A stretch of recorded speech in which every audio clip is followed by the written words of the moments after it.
Hi there! We are starting another exciting day of learning. Are you as excited as I am? Guess why I am so positive? Because we've come a long way together. We are at the final part of our portfolio project, and that's a big deal. I'm so glad you're sticking with the course. Trust me, the final product will be awesome. Yesterday, you had a lot of independent challenges. Congratulations if you managed to complete them, or even if you just gave them a try. Today, however, we are going to focus more on theory. We will work on a contact form, introducing you to various new HTML elements and strategies. Are you ready? Let's get started. We'll begin today's work, like usual, by preparing the layout. But there's more. We'll also take some time to explore forms and their use cases, and I'll share some examples with you. We'll also cover the fundamental layout of a basic form. We have a lot of challenging work ahead, so let's start with the layout as a warm-up. First, let's review the prototype. As you can see, the contact section will be divided into two parts. On one side, we have contact details like email address, physical address, and phone number. On the other, we have a contact form. I've also added a note to rearrange and separate these elements, which you can see on the right side of the basic sketch. The contact form is on the left, and the contact info is on the right. So this means we'll need to divide this section in half. This is similar to what we did in the About Me section, where we had a photo on one side and the content and social media icons on the other, right? Let's start with the HTML code. We'll build the initial structure using what we've learned so far. First, let's add the contact class to the section.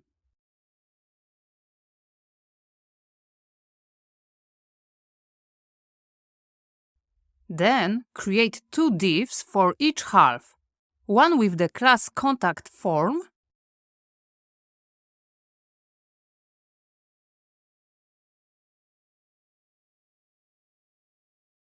and another with the class contact info.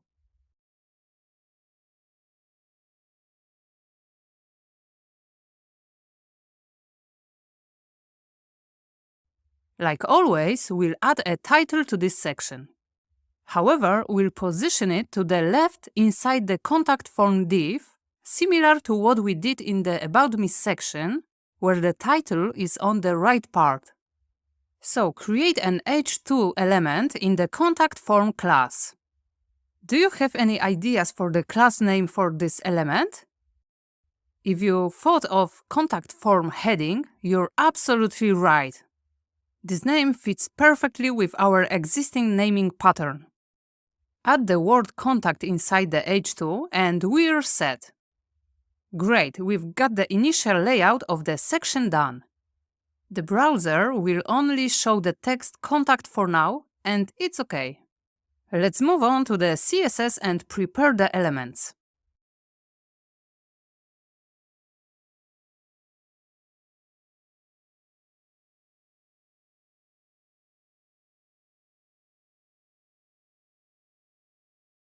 Add the contact class and within it set the padding to 8 rems on the top and bottom, exactly the same as other sections.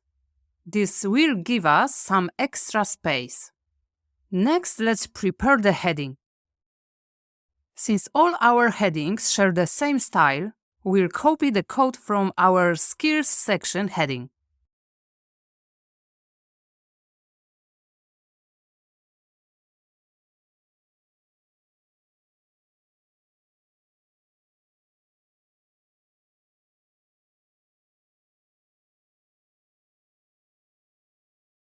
Well done! Now all we need to do is to divide the section in half. Do you know how to do it? Take a moment to think about how to make contact info and contact form each occupy half the section width. Pause here and try it yourself.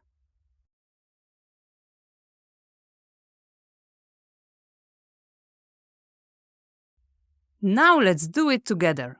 To split the section, we need to set a width of 50% for both divs. And that's it. Add the contact info class and set its width to 50%.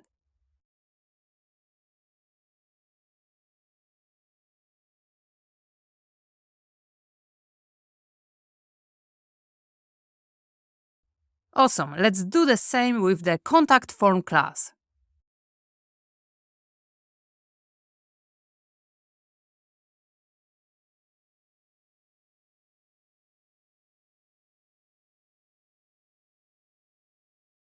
Great, our layout is ready to go. Just to double check, let's look at it in the inspector to ensure these elements take up half the width.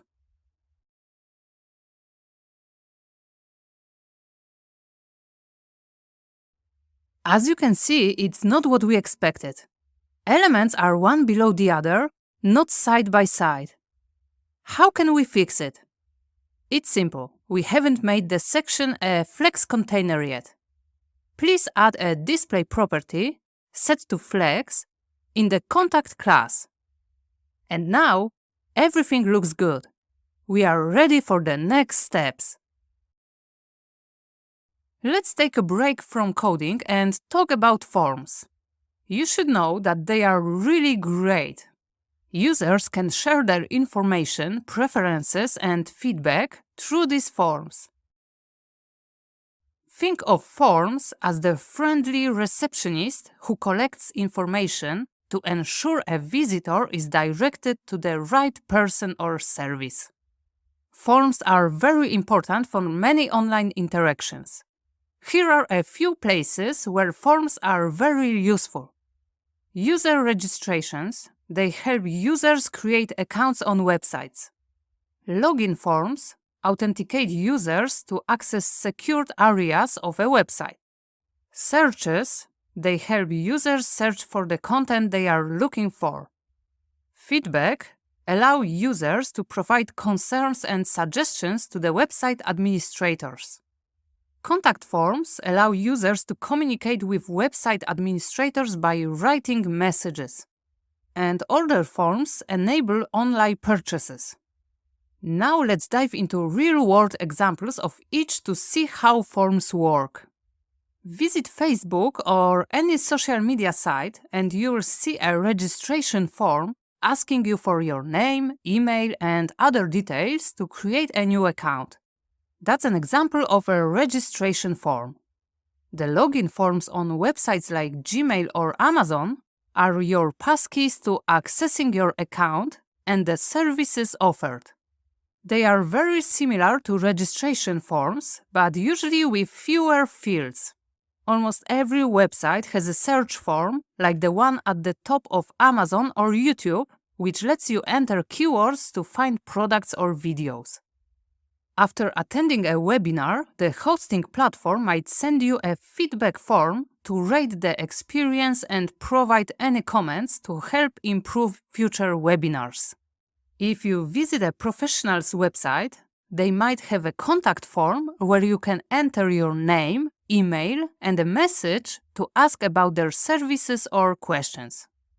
If you ever shopped online, you've used an order form to select items, provide shipping information, and make a payment. As you can see, forms are everywhere online. Take a moment now, pause the video, and visit a few websites that you're familiar with. Look closely at the forms you find there, what fields they have, and what they look like. Also, try to identify their specific type. As you explore, look at how these forms make your online experience smooth and engaging. This direct interaction with forms will set the foundation for the next part of this lesson. So take a pause and explore.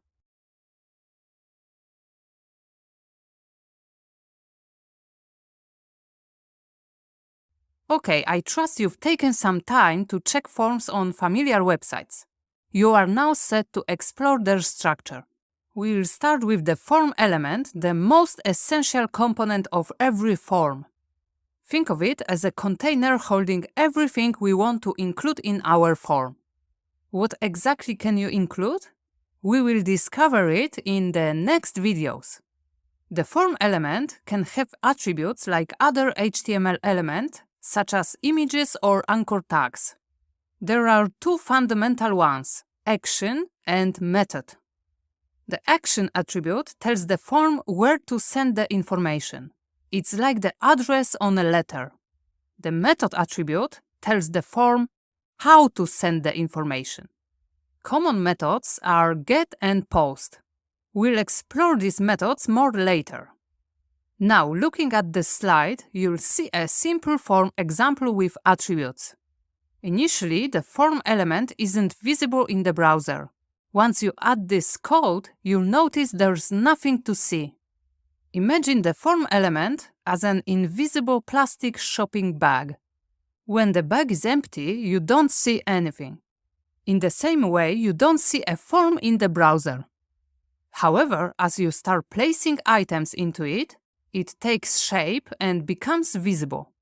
You can put vegetables, fruits, milk, or bread into a bag. Just like there are different types of grocery items, there are different elements you can add to a form. Now I present to you the first and fundamental element, input. It's one of the most powerful HTML elements overall. Thanks to the input element, you can create various fields where the user can enter data. Do you remember our shopping bag? There were fruits in it, right? The input is similar to fruits. It's a family of elements. There are different kinds of fruits with different tastes, colors, and shapes, but they all belong to one family, one kind. The same goes for the input elements. They can take on different forms and shapes, but belong to the same family. Here are some examples. An apple is very simple and common, much like a text input field, which is straightforward and allows users to type in any text. A coconut has a hard shell protecting the sweet water inside, similar to a password input field that hides the characters you type for security. A cherry is often the finishing touch on top of a dessert, like the submit button is the final action to send all the form data.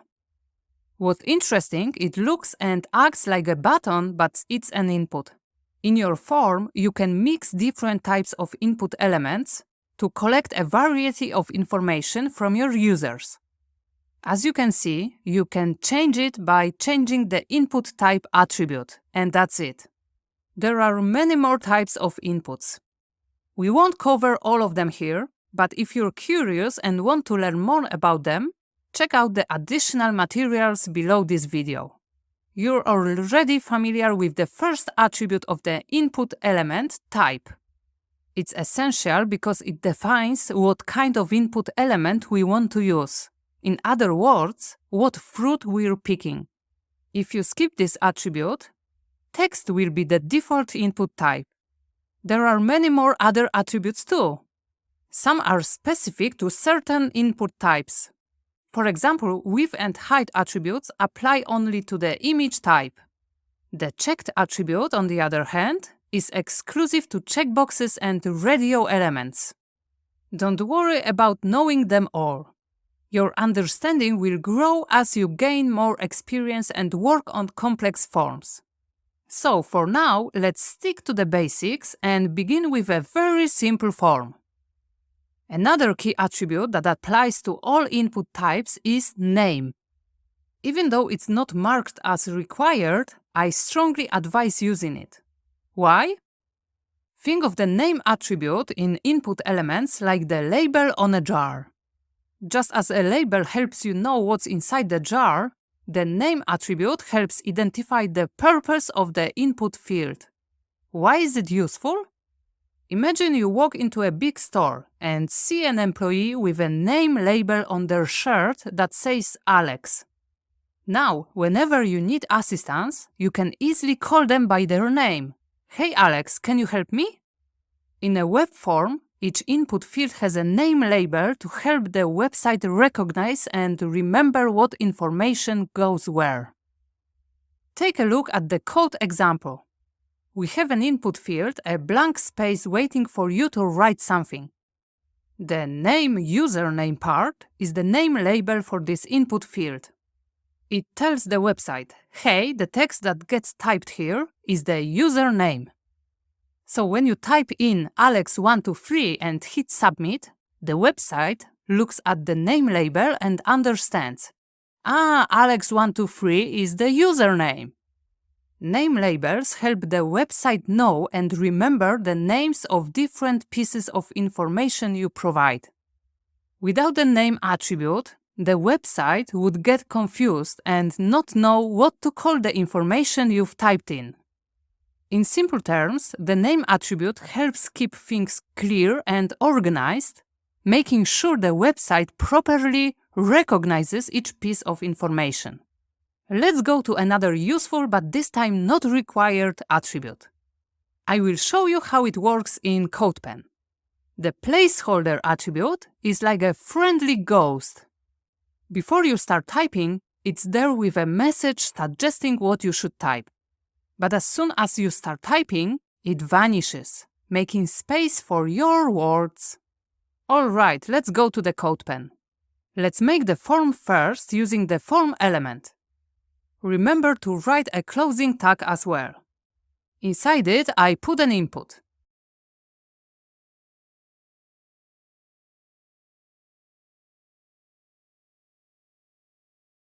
Its type is text.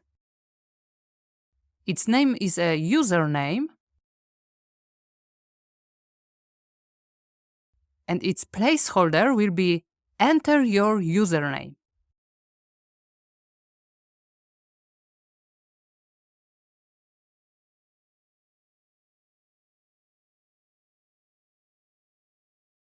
As you start to type inside the input box, you'll notice the placeholder goes away.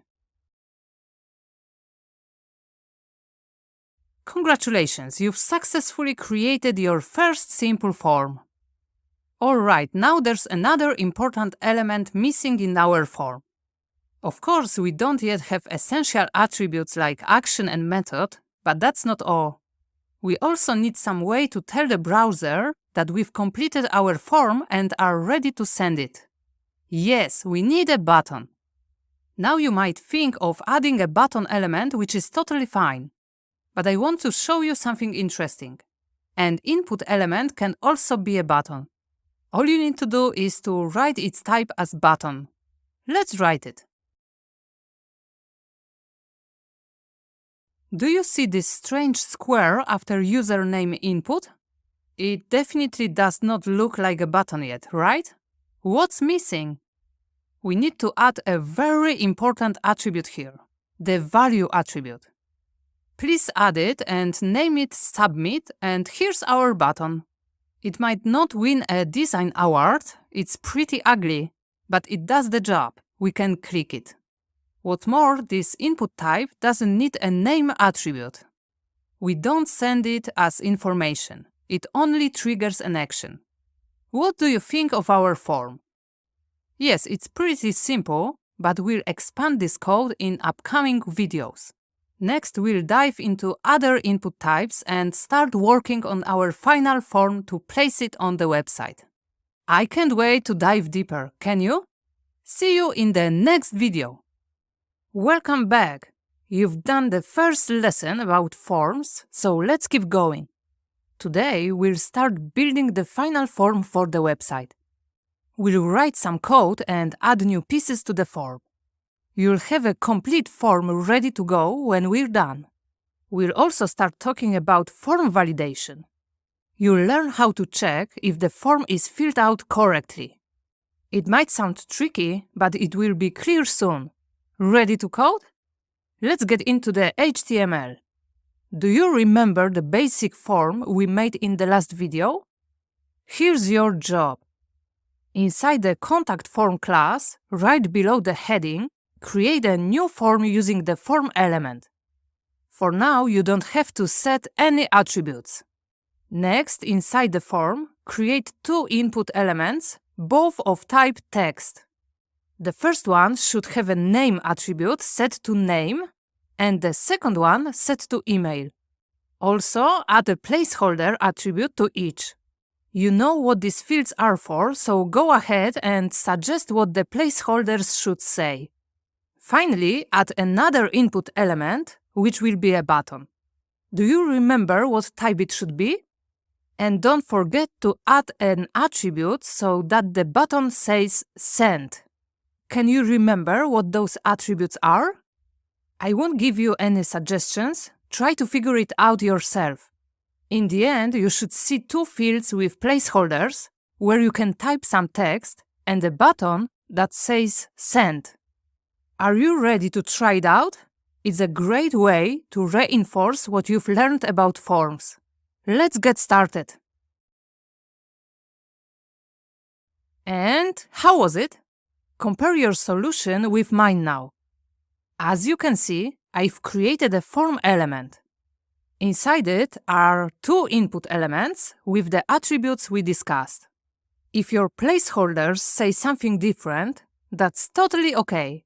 The key is that they guide the user on what to type. When you look in the browser, you'll see two fields, both with placeholders. If you start typing in them, the placeholder text disappears. We also have a button that you can click.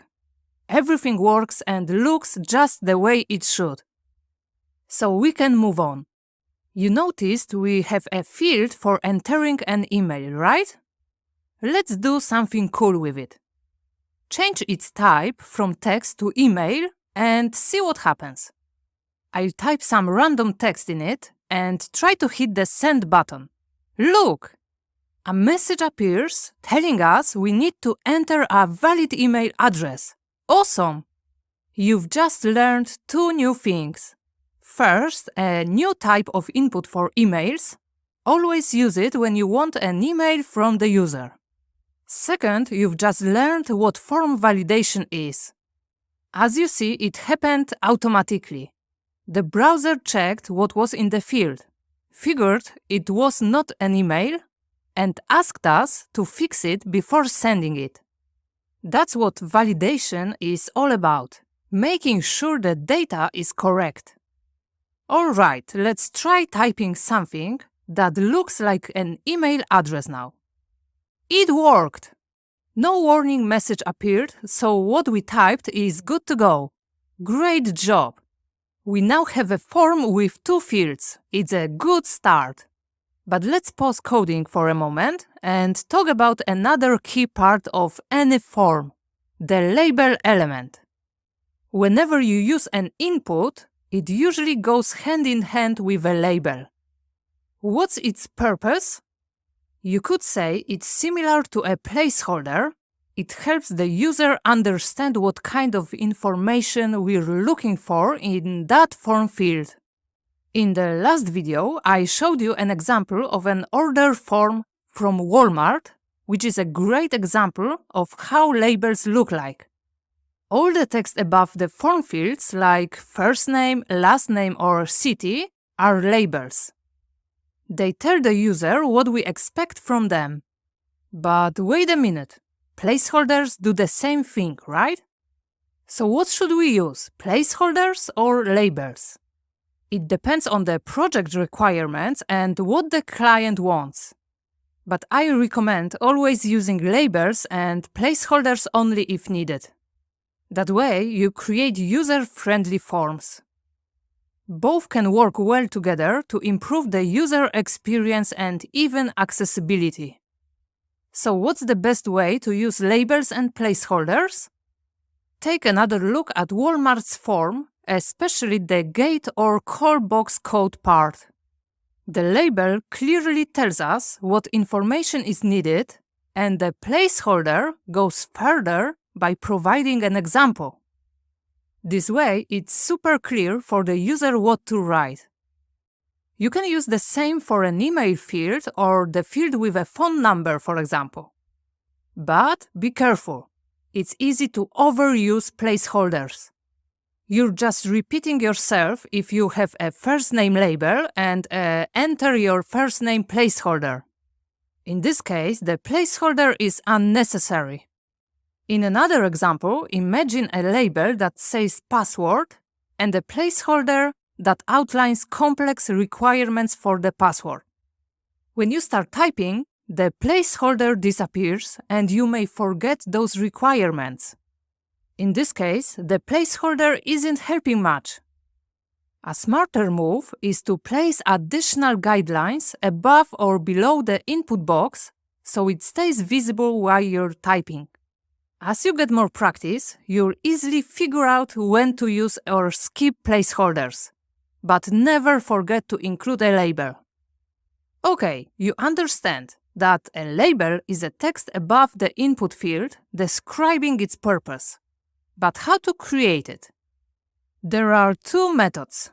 I'll show you both, but we will stick to one in this course to avoid confusion. The first way is by making the label a separate element above the input. In this case, the label has a for attribute that says which input element it belongs to. The input box also needs an ID attribute with the same content as the for label attribute. A name attribute won't be enough. I find this method a bit less readable and adds unnecessary extra code. The second method, which I prefer, simply nests the input element within the label element. In this case, you don't need to write additional attributes. Feel free to use either method in your work. Both are correct. The choice often depends on the form's complexity and the project's coding standards. That's why it's good to know both methods. We'll create label elements for our inputs and update the placeholders using the new information. We'll put the input inside the label. Now let's make two label elements together. One for the name field and one for the email field.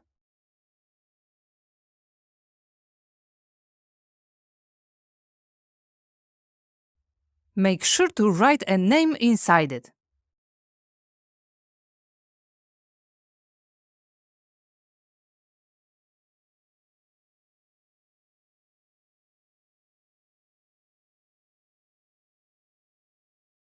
Great, let's check it out in the browser.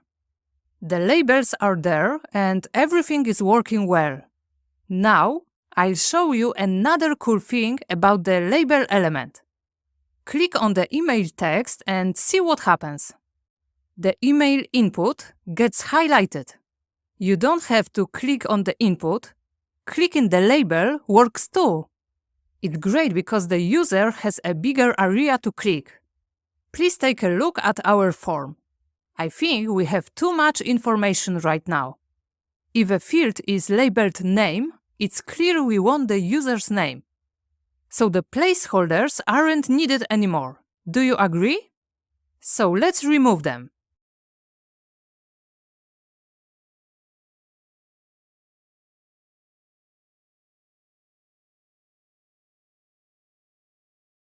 Good job! Let's take another look at the prototype. We have the name field, the email field, and a button to submit the form. But we're missing one very important field. If the user wants to contact us, they should be able to type a message somewhere, right? We need one more field. As you can see in the example, it's much larger than the other fields. It's time to talk about it. Here's the text area. The text type input element is designed for a single line of text, perfect for names, surnames, addresses, or short messages. However, when we need a field where the user can enter multiple lines of text, there's no better solution than the text area. It's the ideal field for this. Use it anytime you want the user to write a message, review, or comment. Plus, you can choose the size of this field. Creating it is easy. Just type the opening and closing tag with its name, text area inside. Now let's see how this field looks. Below the email field, create a text area element just like I did. Remember, the text area needs a closing tag. It isn't a self-closing element like input. And there is a new field, a little taller than the rest. So far, so good. What more, if we click and hold the mouse button as its bottom right corner, we can change the size of this field as we wish. Like the input, this element takes similar attributes, such as name or placeholder. But it has two very important and unique attributes, rows and calls. They allow us to choose the size of this field. Rows sets the number of lines, and calls sets how many characters one line can hold. Let's test it out. We'll set a calls value of 30 and a rows value of 10, creating 10 lines of 30 characters each. Great, the field is now much bigger. Users can easily write their message. Now let's complete the missing part. We'll add a name attribute with a value of message so the browser knows what kind of information this element has. Let's create a label element. That's right, we need to create a label for this element too. Simply write message as its content. In the case of the text area, we can use a placeholder too. But what more, we can also put default text inside it that won't disappear.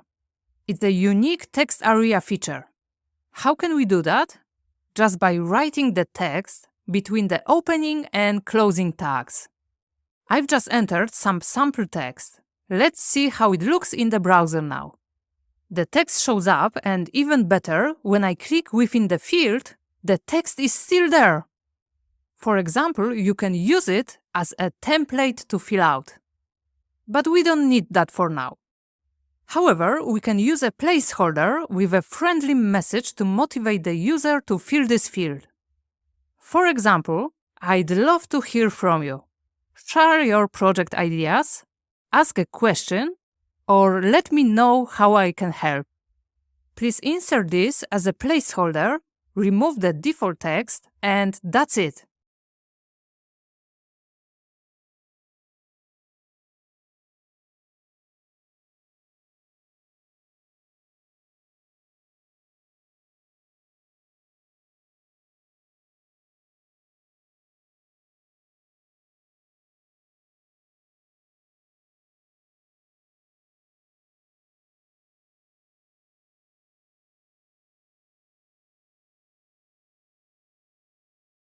The form is ready. It's not too pretty yet and doesn't match the rest of the page. So after a short break, we'll make it look better with some styling in the next video. We'll also work on form validation and make the form work as it should. When you click the button, the form content will actually go to your inbox. Are you ready? See you soon! Hello and welcome to another lesson. Today's chapter has been a challenge, hasn't it? You have a lot of new knowledge and exercises to get through. But here's some good news. This episode will be a bit easier. We'll work together on the contact info, the missing part on the right side next to the form. What's contact info about, you ask? Take a look at the prototype as an example. It's where we list contact information. As you can see, it includes things like an address, email, phone number, and links to social media. Adding a home address isn't usually necessary for individuals like programmers, and I think it's unnecessary in our case too. It fits more for businesses. So it's a great idea for this section to include an email address, phone number, and social media links. That's all we need. And here's the result we want to achieve. Between the items, we'll place a decorative line to separate them. The entire element will be light blue, with rounded corners and a shadow. The social media icons will be darker, just like in the About Me section. How about we get into the coding part now? Go ahead, open your editor and code with me. Let's start by adding text we want to include. First, we need the email address. Create a paragraph and inside it, enter our client's email, janedoe@gmail.com. Great! Next, let's do the same with her phone number. Her number is 123-4567-890.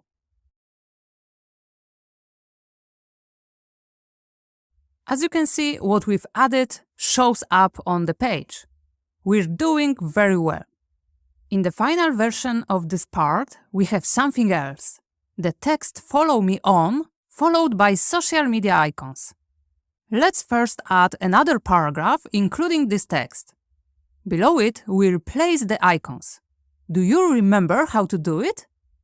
There's no need to build it from scratch. We already have it on the website, right? Just copy the whole social media class with its contents. So let's copy it and paste it under the paragraph.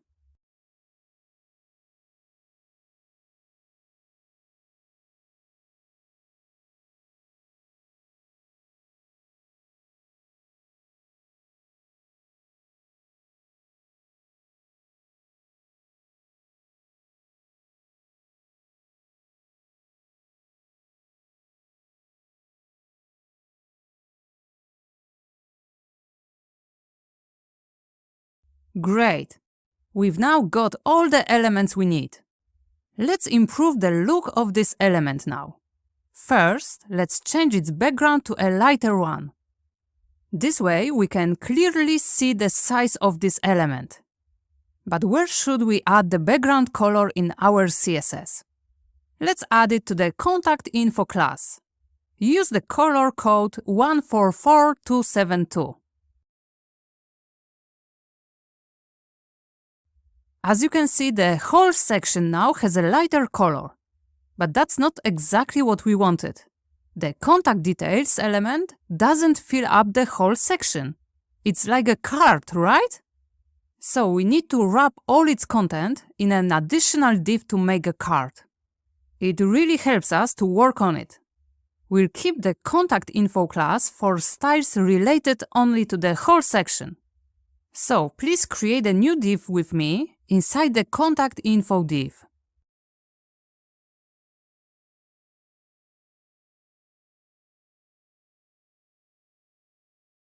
Let's name it Contact Info Card. Make sure all elements are inside it, text, icons, etc. Now let's add the background color to the Contact Info card instead of the Contact Info class. To organize our code better, let's move the Contact Info class and its styles to the bottom. This way, the form styles will be first, and the Contact Info section styles will come after.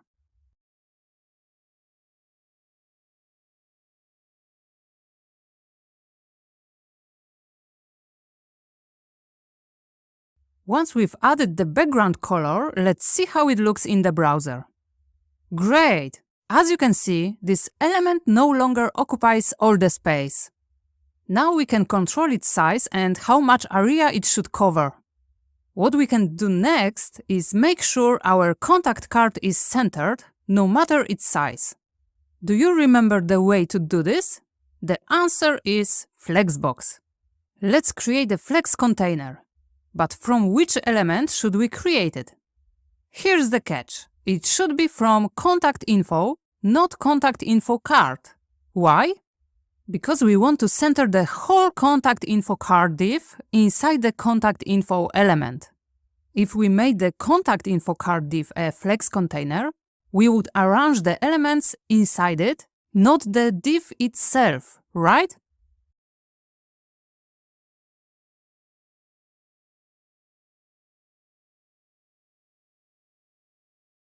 We just set justify content property to center and there you go, the card is centered now. Plus, as you can see, it takes up the full available height. It's great. Let's move on. Now let's focus on the card styles. Remember from the image, It has rounded corners and a shadow. It also has some space inside. The text is too close to the edges for now. We need more padding. If you look closely, you'll see the styles of this card are quite similar to the image in the hero section, except for the border, of course. Let's copy the styles from the hero image class and apply them to the card. We can, of course, skip the display block line. Now paste them into the card.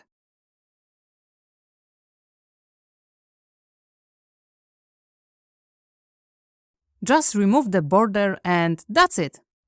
The card is rounded and has a shadow. Let's add some padding now. Let's set it to 3 rems on each side.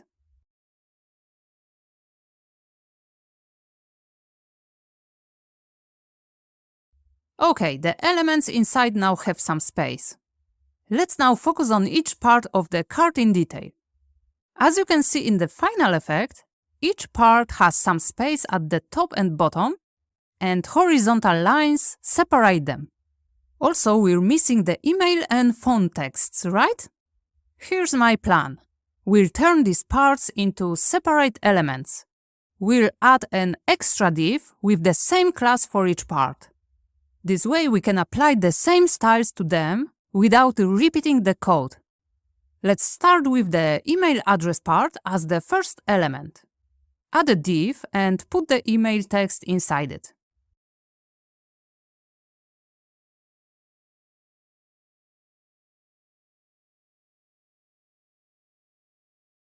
Next, add the class contact info item to it.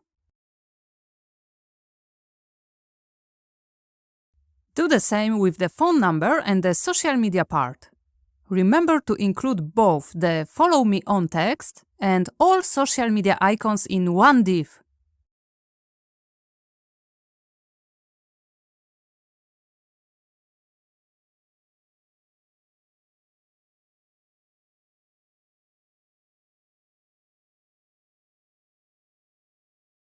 Perfect. In the browser, it still looks the same, but we've prepared the foundation for the next steps. Next, let's add the texts we're missing. Above the email address, create a new paragraph with the text email. Why do we need a new paragraph? Because each paragraph starts on a new line. If we put everything in one paragraph, everything would be on the same line. We want this text on 2 separate lines, right? Repeat the same process for the phone number.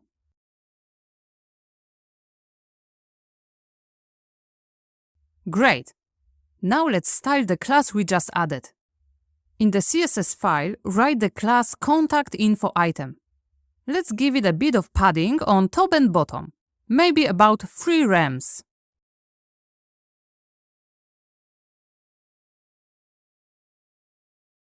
Okay, each item now has some space.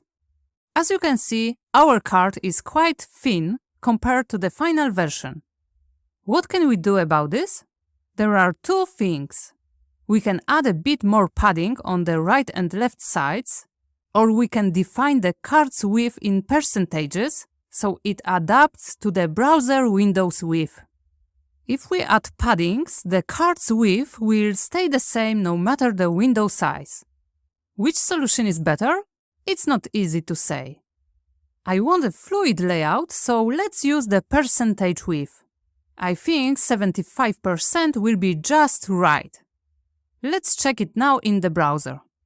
Look at this. When the window's width changes, the card's width always adapts to take up 75% of the contact info element.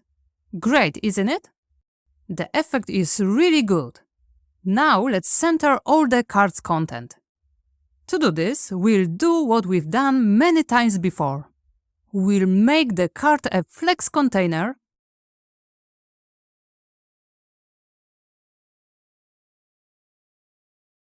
change the flex direction to the column value,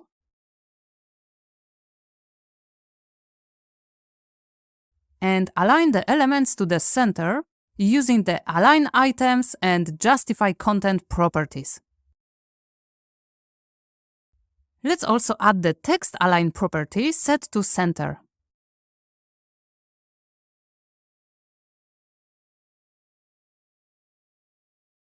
Awesome, the card is looking better and better. What differences can you see between our current card and the final version? We have two things left. Add light blue horizontal lines between the items and align the social media icons in one line with the "Follow me on" text, right? Let's start with the lines. How can we do this? We can use a border, so let's do that. To the contact info item class, let's add a border, but only at the bottom. We'll use the border bottom property.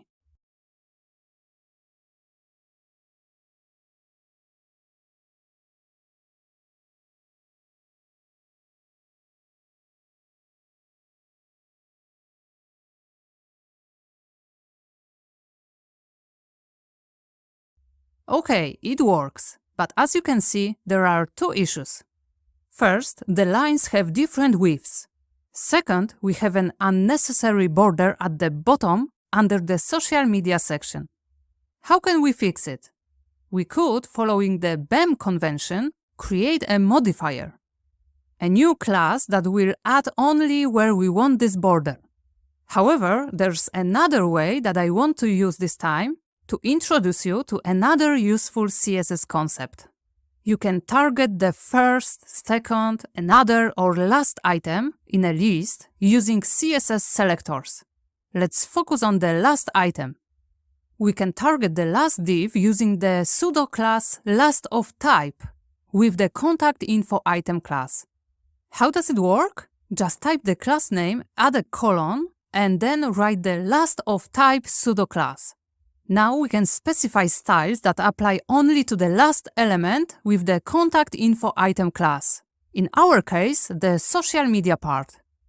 Next, I'll specify that I don't want the bottom border on this one element, so I'll set it to none.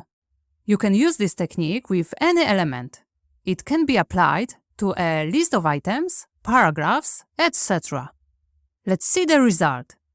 Perfect. As you can see, this element no longer has a border or a line, while the rest do. Pretty cool, right? In the additional materials, you'll find a link to a resource where you can read more about this pseudo class and see more examples. We can go now to the second issue, the different widths. Why is this happening? It's because each item in our cart has a different width. Take a look in the inspector. See? The part with the phone number is thinner because it has less text than the email part. We can easily solve this problem by adding just one line of code. Let's add a width of 100% inside the contact info item class, and there you go. Now each item takes up the full width of the cart. It looks very good. Okay, I know, you've got some new information here, again, and you might feel a bit tired today. I totally understand, but stick with me for a bit longer, we're almost done. Think about this, a well-earned break after your hard work, it's a pure happiness. So let's finish up this card. Let's set the social media icons to align with the text. We can do this easily. After all, we already have styles written for this specific element, right? You probably know what we can do to place elements next to each other. Just add a display property with flex value and the elements will automatically line up from left to right. And there we have it. Finally, we'll ensure the text aligns with the icons by setting Align Items to Center.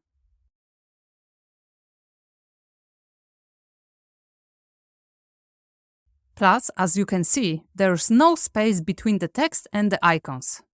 First of all, when we made this element a flex container, its content stopped being centered. So let's set the justify content property to center value.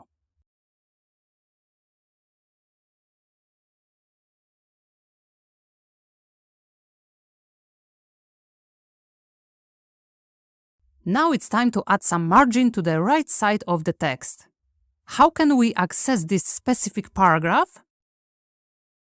We can do this by typing the contact info item class, the lastOfType pseudo class again, and then the p element. This way, we can add styles only to this paragraph in the last contact info item element. Let's add a right margin, say half rem, and there we go. Our card now looks exactly like the final version. Great work! You now have enough HTML and CSS skills to create really nice things. But wait, we've not done yet. I've got a cool feature for you at the end. In our card, we have an email address and a phone number. But so far, there's not much a user can do with them, right?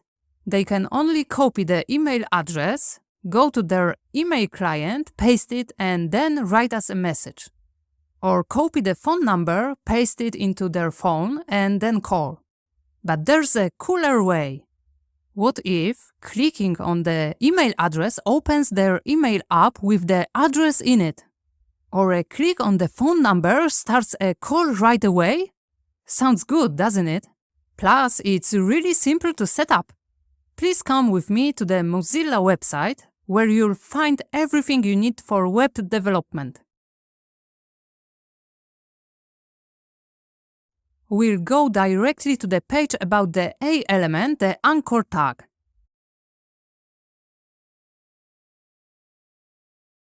There's a section for examples where you can see absolute URLs, relative URLs, but let's scroll down. Look, there's a section on linking to an email address. Take a look at the example. It uses the href attribute, and you know that already. But take a look. It starts with mail to. After the colon, it's the email address. That's how simple it is to create email links. Let's try this out. We'll change the email address paragraph to an anchor tag in our HTML. Use mail to in the href attribute, followed by the same email address on our page.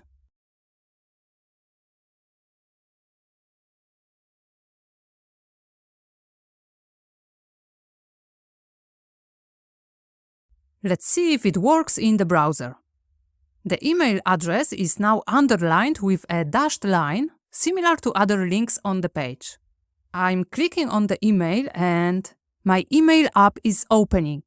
And what's more, our client's email is already set as the sender's address. It works perfectly. Now let's move to the phone number case. Mozilla also provides an example of this. The main difference is the prefix. For an email, we use mail to, and for a phone number, it's tel. Let's test it. We'll change the paragraph with the phone number to an anchor tag and write the right href value starting with tel.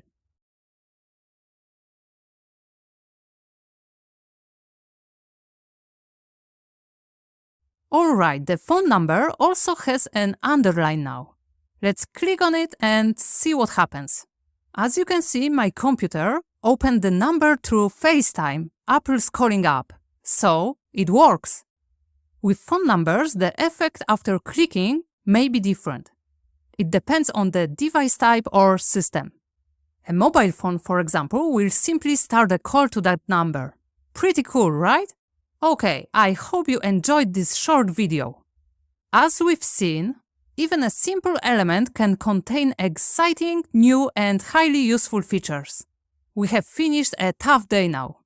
Now it's time to relax and prepare for more Coder Woman challenges. See you tomorrow in the next episode.